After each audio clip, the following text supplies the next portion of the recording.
En la nube.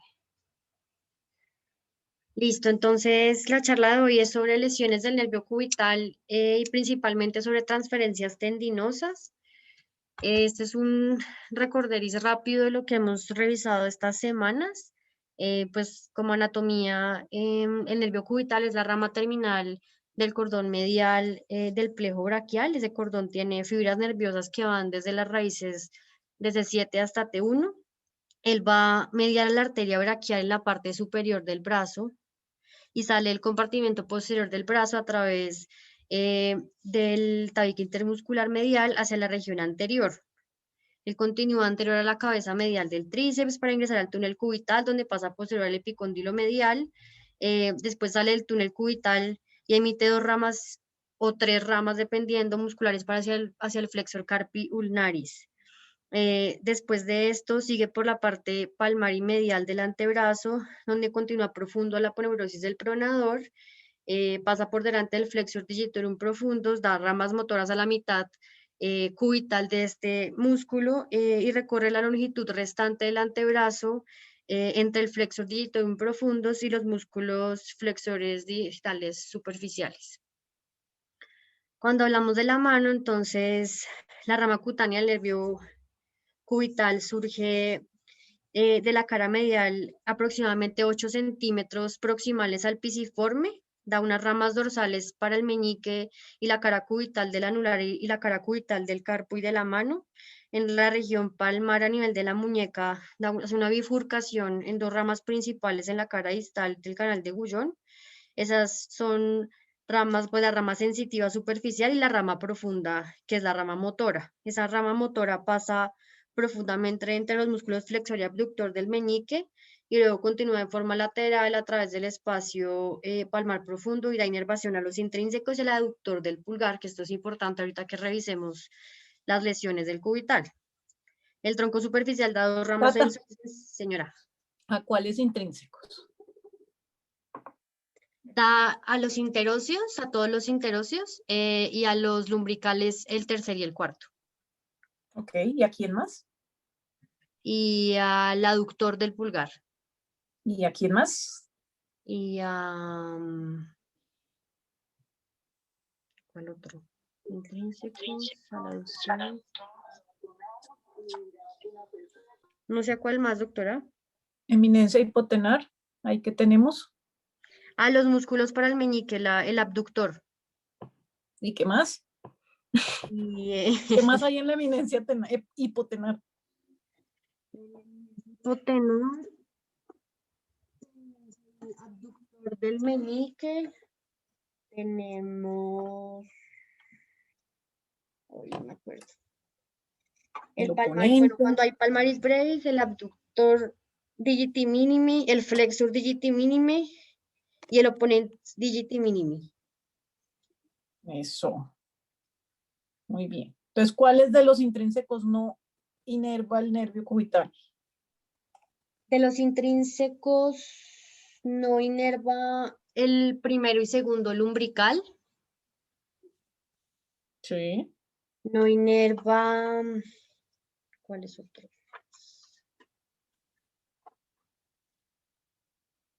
No, el resto de los intrínsecos son todos cubitales. Pues el oponente del pulgar tiene inervación dual con mediano y con cubital. Sí. Y el abductor ¿Y quién más hay? también es mediano. Ah, entonces no son todos los intrínsecos. No, no todos. Digamos que el pulgar solamente es el aductor, una porción del oponente y el flexor pollicis brevis. No. Tiene la rama profunda. Es por la rama flexor profunda. pollicis brevis, perdón. Tiene razón. Sí, señora. La mitad profunda sí está del flexor pollicis brevis, sí. Es cubital. Es cubital. Pero entonces no puede uno decir que todos los intrínsecos son cubitales, porque no todos. No todos. No. Entonces, cuando hablamos doctor Perea, ¿me puede hacer? ¿El Perea está? Sí. Doctor Perea, cuénteme cómo se define un músculo intrínseco de la mano. De mano hoy. ¿Yes? ¿Pinilla? Negro. Doctor Perea, Sí, estoy aquí, doctora, qué pena. Sí, doctora, qué pena. contésteme mi pregunta. Los músculos intrínsecos de la mano son los músculos cortos que realizan ¿Cómo se define? No, cuente, doctor Perea, que usted está en urgencias y eso es una locura.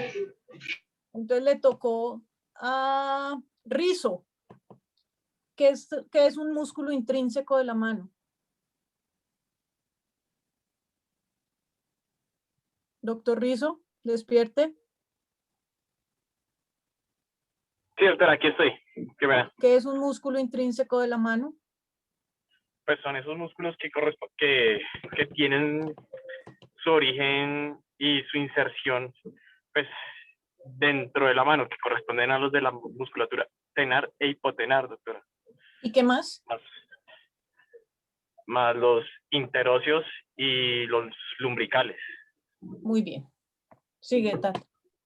Listo, doctora. Entonces, cuando hablamos de lesiones del nervio cubital, lo primero que tenemos que saber es si la lesión es alta o es baja. Pero como... Perdón, digamos, yo te interrumpo, Tata. Señora. ¿Para qué ponen el celular y lo dejan ahí si no van a parar bolas?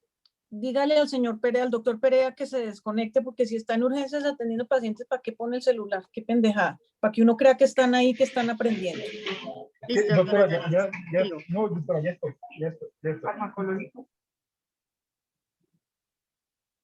Ya le escribí. Entonces, ¿cómo definimos una lesión cubital alta? Esta se define como cuando el nervio se lesiona proximal al origen de la rama motora de los músculos flexor carpi ulnaris y flexor digitorum profundus. Estas parálisis altas rara vez van a llevar a una deformidad en garra. Esto lo voy a, digamos, a explicar mejor más adelante. Y cuando tenemos una parálisis cubital baja, es porque la lesión es distal a la rama motora del flexor carpi ulnaris y a la rama motora del flexor digitorum profundus del anular y del meñique. En este caso se pierde la sensibilidad en el lado cubital palmar de la mano y tenemos entonces parálisis de los 7 interóseos, los 2 lumbricales cubitales que son el tercero y el cuarto, los 2 músculos hipotenares, el aductor pollicis y la porción profunda del flexor pollicis brevis. La sensibilidad del dorso de la mano puede estar intacta si la lesión ocurre distal a la salida del nervio dorsal sensitivo, que es el que sale 8 centímetros proximal a la muñeca. Este es un video que les traigo que me parece práctico para explicar por qué ocurre la mano en garra cubital y qué es lo que se lesiona para que se presente o no esta deformidad. Es un video de la Universidad de Florida. Creo que ya está en play. Entonces, cuando se habla de una mano en garra, hay que tener en cuenta que las deformidades ocurren tanto en la articulación metacarpofalángica como en las interfalángicas. Los encargados de realizar la extensión de los dedos índice al meñique, tanto de las interfalángicas proximales como de las distales, son los extensores. El índice y el meñique tienen además otros extensores extra, que es el extensor digiti minimi y el extensor índice, pero digamos que a grandes rasgos para los dedos índice al meñique se usa, es el extensor digitorum.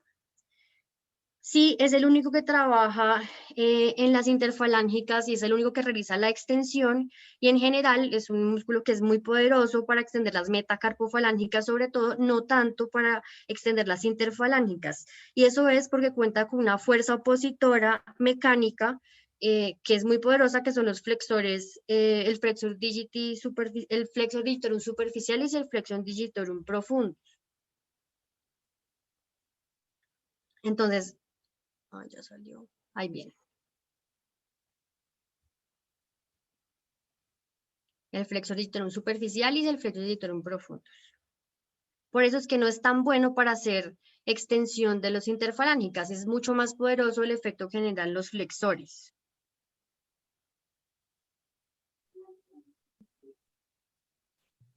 Pero entonces, si uno ve una mano en descanso, su posición normal es con una flexión considerable de las interfalángicas.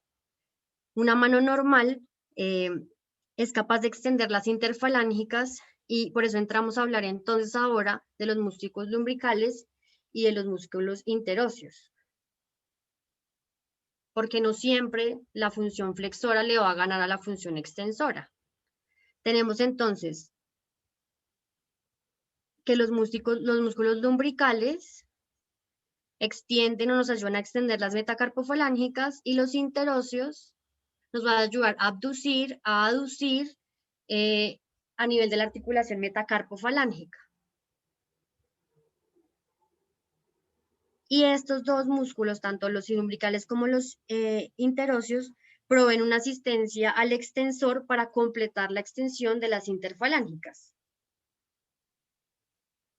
Ahí es cuando uno se hace entonces una pregunta de que si estos lumbricales y estos interóseos van anteriores y hacen parte del compartimento flexor, ¿cómo es que nos van a ayudar a hacer extensión? Eso tiene que ver es con su inserción en la expansión extensora que se encuentra en el dorso de los metacarpianos, por lo que hace que la fuerza se transmita al complejo extensor y permita entonces generar extensión de las metacarpofalángicas en lugar de hacer flexión.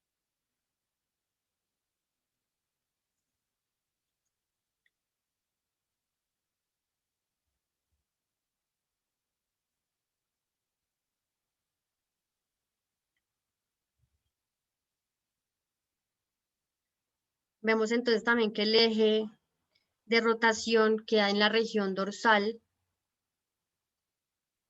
y al quedar la inserción distal también ayuda aún más a que se genere el efecto extensor, que es el que deseamos o el que ocurre.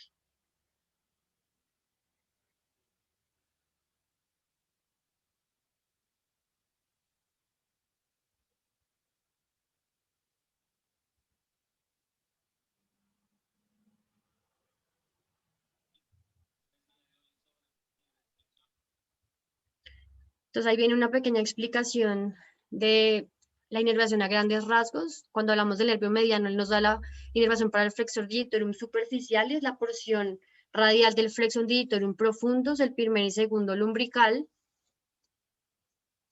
y los músculos de la eminencia tenar. El abductor pollicis brevis, el flexor pollicis brevis y el oponente del pulgar. Cuando hablamos del cubital, que es el que nos interesa el día de hoy, nos da la inervación para el flexor digitorum profundo del lado cubital, el lumbrical tercer y cuarto, los músculos interóseos todos, el aductor pollicis,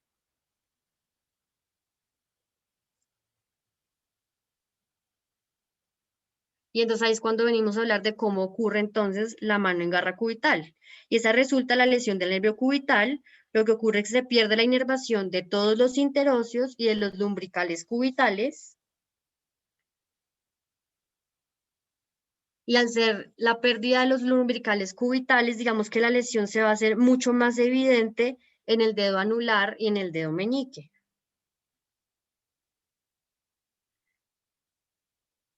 Entonces lo que ocurre, que fue lo que vimos, lo de la fuerza extensora y la fuerza flexora, pues no va a haber nada que se le vaya a oponer a la fuerza extensora a nivel de la metacarpofalángica.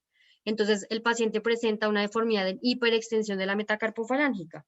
Y como sabemos que además los flexores de los dedos son bastante poderosos, bastante más poderosos en la flexión de las interfalángicas respecto a los extensores, pues va a haber un dominio del poder flexor de los interfalángicos por el flexor digitorum profundus y el superficialis, y es por eso que se ve la mano en garra cubital, que es la hiperextensión de las metacarpofalángicas y la hiperflexión de las interfalángicas, del cuarto y quinto dedo, o sea, del anular y el meñique.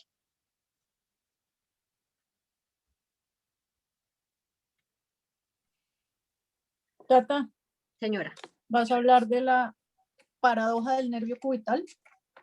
La paradoja del nervio cubital es que si la lesión es baja, es decir, cuando uno tiene una lesión alta y una lesión baja, uno esperaría que al ser la lesión más baja, digamos que la afectación en la mano fuera menor que si la lesión es alta, es lo que uno lógicamente pensaría. Pero lo que hemos visto es que cuando la lesión es alta, hay pérdida y hay parálisis del flexor digitorum profundus de la lunar y del meñique. Y como se pierde, no hay ninguna fuerza que le haga contrarresistencia a ese poder. O sea, no va a haber esa hiperflexión de las interfalángicas porque no tenemos flexores digitales profundos ni superficiales. Entonces no va a haber esa flexión de las interfalángicas, ni del anular, ni del meñique, que es la que es tan característica de la mano en garra. Entonces, digamos que no se va a ver tan comprometida la mano, no se va a ver esa posición en garra cubital cuando la lesión es alta, pero es porque no tenemos flexores tampoco. Esa es la paradoja. Muy bien. Entonces, para resumir, el desarrollo de la mano en garra requiere que los extensores extrínsecos estén buenos, o sea, estén intactos, y que los tendones flexores sean funcionales. Y es por eso lo que les acabo de explicar, que las lesiones altas tienen una menor deformidad en garra, porque hay una pérdida de función del flexor digitorum profundus. Entonces, en la parálisis cubital baja, lo que vamos a presentar principalmente es una garra cubital, que es la que acabo de explicar.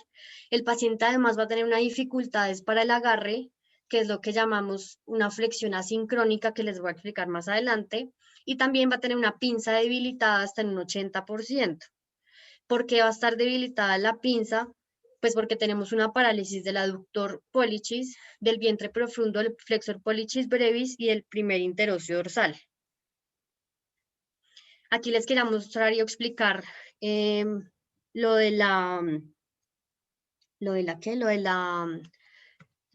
flexión asincrónica. Entonces, la flexión asincrónica, digamos que cuando hay una flexión de la mano, digamos que es un movimiento combinado, pero en general hay una flexión de las metacarpofalángicas inicialmente y después de las interfalángicas. En este caso, cuando ocurre esta lesión, el paciente va a flejar primero, como tiene las metacarpofalángicas hiperextendidas, lo que va a flejar son las interfalángicas. Entonces, en vez de lograr agarrar algo, lo que va a hacer es que lo va a empujar. Esa es la alteración que presentan en el agarre. Es la flexión asincrónica, que es lo que se ve en las fotos. A la izquierda, como una persona común y corriente agarraría esa manzana, y en la B, como no puede agarrarla porque lo que hace es flejar las interfalángicas y empujar la manzana. La pinza debilitada, digamos que ocurre, la pinza ocurre por la función combinada del primer interóseo dorsal y del aductor del pulgar principalmente. Y cuando tenemos una lesión del cubital, la potencia de esta pinza va a disminuir casi en un 80% por la parálisis del aductor, de la mitad del flexor pollicis brevis y del primer interóseo. Entonces ahí vienen unos signos que examinamos cuando tenemos la sospecha de que un paciente tiene una lesión del nervio cubital. Entonces, uno lo que hace, o la prueba de Froment consiste en que le diga uno al paciente que tome una hoja, como se ve en el dedo de abajo a la derecha, y que no se la deje quitar. El paciente no va a ser capaz de mantener la hoja en su posición, a menos lo único que va a poder hacer es flejar la interfalángica del pulgar para poder sostenerla, no la va a poder sostener con el aductor. Ese es un signo de Froment positivo.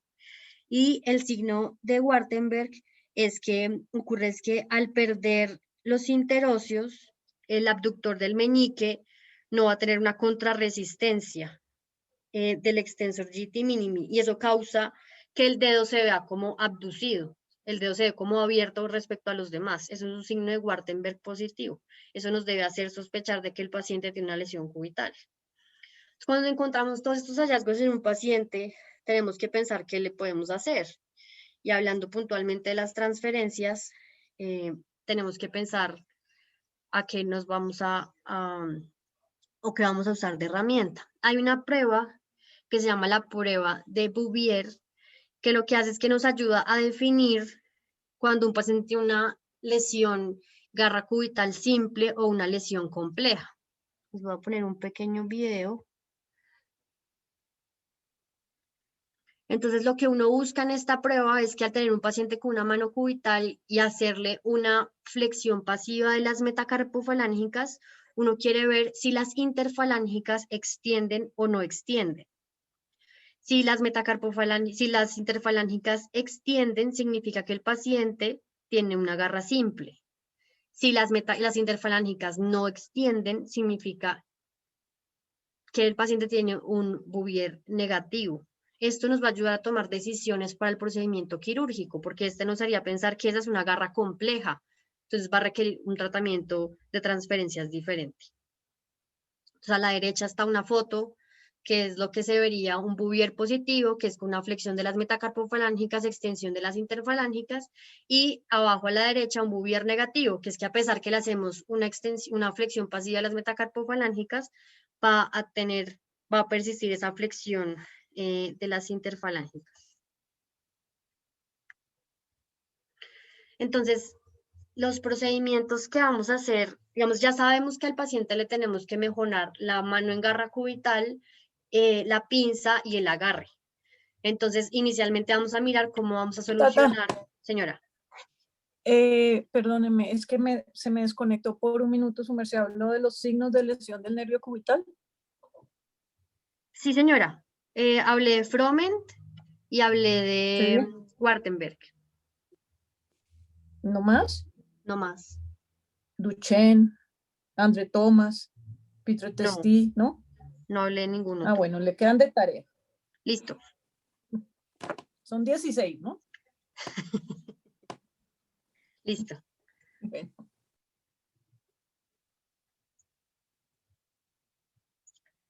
Entonces, ¿qué nos define si tenemos un Bouvier positivo o un Bouvier negativo? Si vamos a poder hacer procedimientos estáticos o procedimientos dinámicos para la mano en garra. Digamos que se han descrito muchos procedimientos diferentes. Yo voy a hablar, digamos, de los más conocidos o de los que más se usan. Para lograr resolver una mano en garra, existe uno que se llama el lazo Zancoli. Este es para una garra simple, es decir, que tenga un Bouvier positivo, que es una resolución estática de la lesión. La meta en este tipo de lesiones es evitar la hiperextensión de las metacarpofalángicas, inclusive si se puede realizar algo de flexión de las metacarpofalángicas para así permitir que las interfalángicas puedan tener extensión. Entonces, lo que se hace en ese caso es que el flexor digitorum superficiales del anural y del meñique se dividen distal a la polea A1. Y con esa división distal se hace un loop alrededor de la polea y se sutura sobre el mismo tendón flexor. Eso lo que hace es que mantiene una posición ya no de hiperextensión, sino neutra o un poco de flexión para que el paciente, dado que tiene un Bouvier positivo y puede hacer extensión de las interfalángicas, pueda tener esa extensión. Este es, digamos que otra foto en la que se ve como el flexor digitorum superficialis distal a la polea A1 se divide y se hace un loop sobre la polea y se sutura sobre sí mismo. Eso es estático porque lo que hace es mantener la posición únicamente neutra y no en hiperextensión de la metacarpofalángica. Otra de las transferencias que se puede hacer para una mano en garra es la de Bunnell modificada. Esta es cuando tenemos una mano en garra compleja y se considera una transferencia dinámica. Entonces, cuando tenemos un déficit de extensión de las interfalángicas proximales, lo que más probablemente ocurre es que hay digamos que la bandeleta central está fofa o suelta o hay una subluxación de la bandeleta lateral y esto ocurre más que todo en los pacientes que tienen deformidades en garra de larga data. En esos casos, esos procedimientos dinámicos, lo que uno quiere, lo que uno busca es que haya flexión simultánea tanto de las metacarpofalángicas como extensión de las interfalángicas. Entonces, en este caso lo que se hace es que se divide el flexor digitorum superficiales del anular proximal a la interfalángica proximal y se divide también en dos bandeletas. Y cada una de esas bandeletas lo que se va a hacer es que se va a suturar a las bandeletas radiales laterales.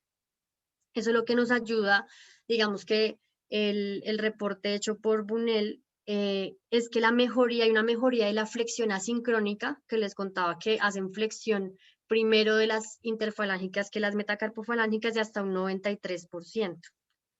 También existe en las lesiones cubitales altas, que lo que se hace es que ese flexor digitorum superficiales del dedo medio se divide en 3 o 4 bandeletas y lo que se usa es para corregir todos los dedos con ese mismo.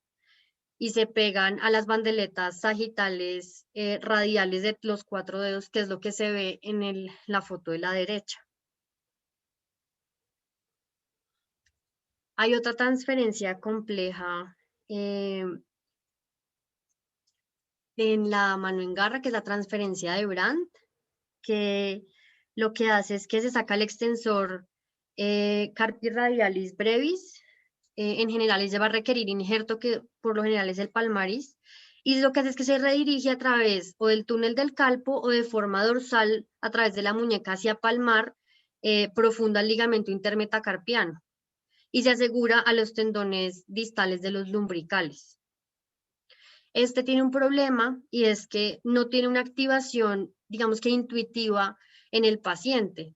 Este va a requerir que el paciente tenga una reeducación para poder lograr que el paciente logre hacer la flexión de las metacarpofalángicas y la extensión de las interfalángicas.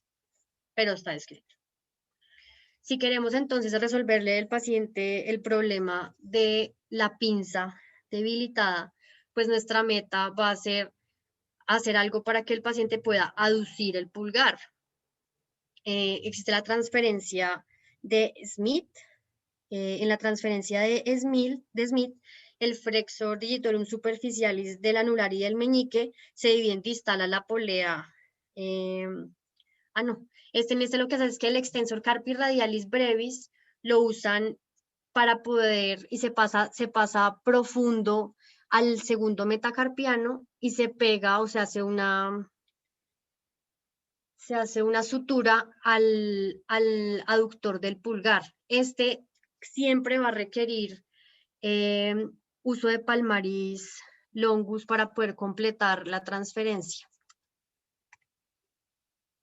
Y cuando nosotros tenemos estos pacientes en que logramos hacerles estas transferencias para mejorar la garra cubital y para mejorar la pinza, pasamos de tener una mano como la de la izquierda, en la que vemos una limitación completa para poder hacer agarres con una mano cubital, una mano en garra cubital, a una mano de la derecha, que es la misma paciente, solo que con flash, en la que tenemos una mano más anatómica, en la que ya no se ve hiperextensión de las metacarpofalángicas y se puede lograr una flexión de las interfalángicas. Esas son las principales transferencias.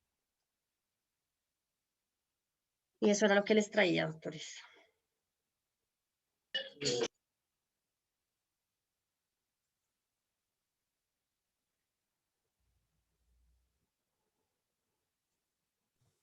Muy bien, Tata.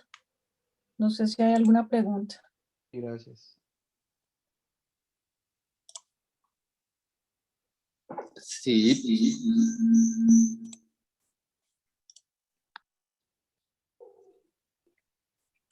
Yo creo que veré, porque aquí estoy con dos cosas.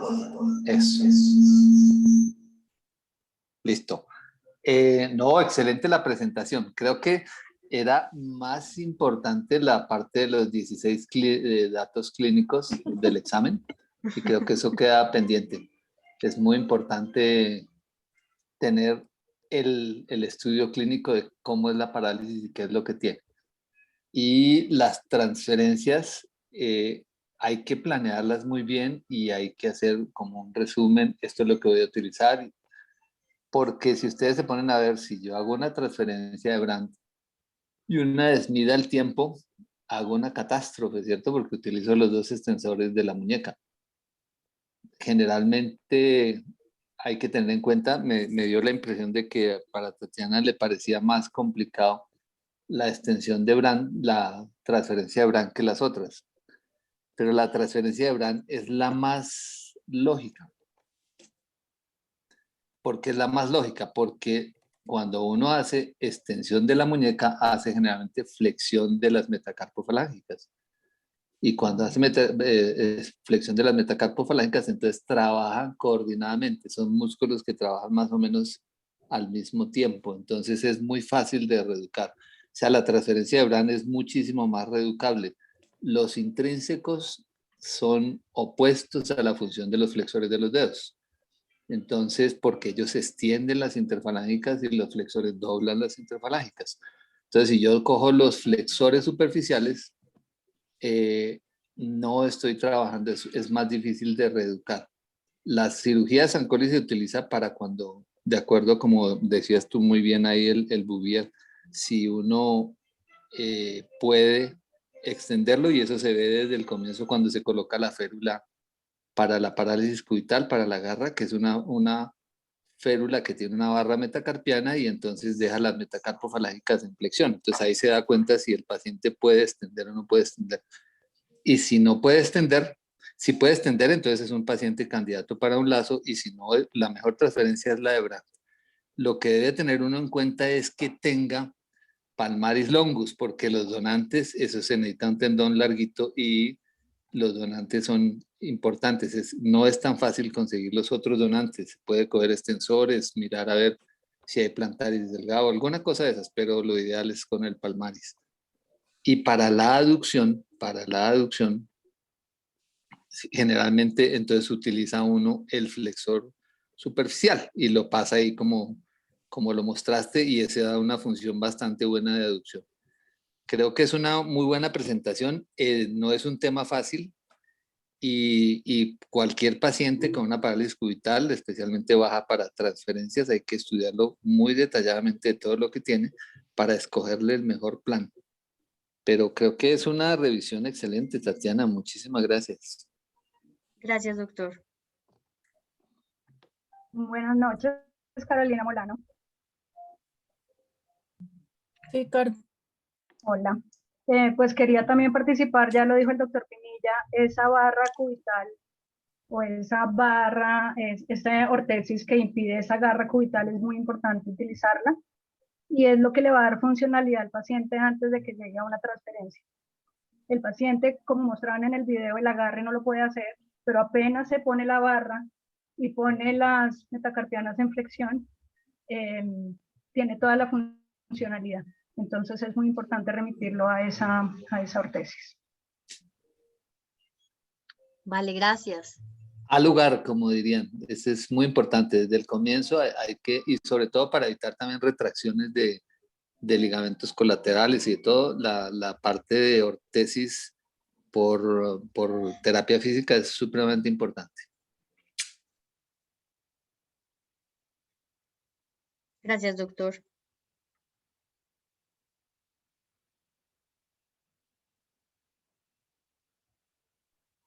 El otro punto, por supuesto, es la parte de sensibilidad asociada, ¿no? Si tiene problemas de sensibilidad en la parte del borde cubital, si hay necesidad de hacer alguna transferencia para ese borde cubital o no, depende de la función y de lo que haga el paciente. Ese es otro punto importante para tener en cuenta. ¿Cuánto tiempo espera usted para operar un paciente de estos, doctor? Es que por ejemplo, si es una lesión de plejo braquial, uno ya sabe desde el comienzo que el cubital no se va a recuperar. Sí, entonces puede hacer para que recupere las otras cosas, pero uno ya sabe que el cubital no va a recuperar. Entonces tiene que tener planeado que lo más pronto que pueda para que la mano sea funcional. Ustedes ven que los agarres sin el cubital son prácticamente imposibles. Uno no puede hacer agarre y además tampoco puede hacer aducción. Entonces la mano queda casi inservible para las funciones. Entonces se tienen que planear y hacer lo más pronto que se puedan, pero generalmente en las lesiones de plejo braquial hay mucha angustia de muchas cosas, entonces salir de esa parte primero y tan pronto esté solucionado lo de la parte de mediano o de radial o todas esas otras que pueda tener, entonces se sigue con el cubital. Para las lesiones, digamos que sean bajas, por supuesto, todas las cirugías que hay ahorita nerviosas son mejores que todas las transferencias. Entonces se hacen todas los pasos de nervios del mediano hacia el cubital. Todo ese tipo de cirugías hoy en día es lo que se preconiza porque el resultado es mejor. Y siempre tiene uno el paciente protegido con las férulas y con eso la mano la puede utilizar. Tan pronto vea que la parte nerviosa no es suficiente, pues hace las transferencias tendinosas, que funcionan. Por supuesto, y no sé si lo hemos mencionado con las transferencias de radial, las transferencias más efectivas y todo que uno ve mejor, pues son las de radial, porque son muy proximales y muy cercano al punto motor. Los músculos intrínsecos son músculos más pequeños y que se degeneran más rápido.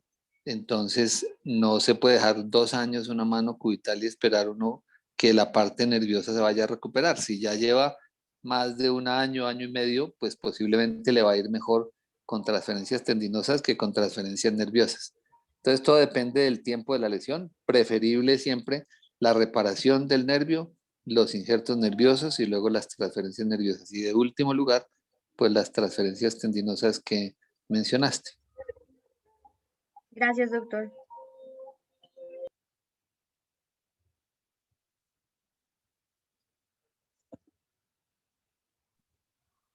Tati, muchas gracias. Muy buena presentación. Nos vemos el martes. Bueno, hasta luego, buena noche. Bueno, Tatis, nos vemos mañana. Chao. Que esté Chao. bien, Hasta nos vemos luego. mañana.